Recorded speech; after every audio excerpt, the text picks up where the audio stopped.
तर पुण्याच्या मनसरमध्ये पत्रकारांच्या एक दिवसीय कार्यशाळेचं आज आयोजन करण्यात आलेलं होतं। आंबेगाव तालुका पत्रकार संघाकडून खेड, जुन्नर, शिरूर तालुक्यातील पत्रकारांसाठी एक दिवसीय कार्यशाळेचं आयोजन करण्यात आलेलं होतं।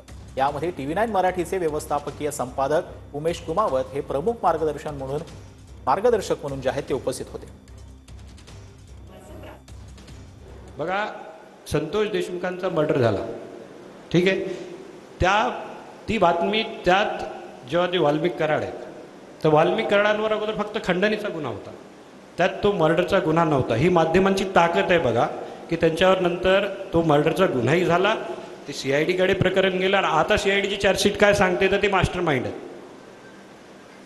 तर ही माध्यमांची ताकद आहे, ती माध्यमांची ताकद कधी कमी होणार नाही। माध्यमांची ताकद ही कधीच कमी नसते, फक्त त्याचं स्वरूप बदलत जातं। आता मोबाईलवर जी पत्रकारिता आत्ता आली, तर तुम्हाला सांगतो मी 2014ला 3 जून 2014 जेव्हा स्वर्गीय गोपीनाथ मुंडे होते, त्यांचा मृत्यू झाला दिल्लीत।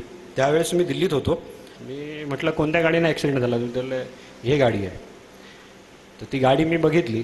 आता माझ्याकडे तिथे कॅमेरा नव्हता, तर माझ्याकडे मोबाईल होता त्यावेळेस।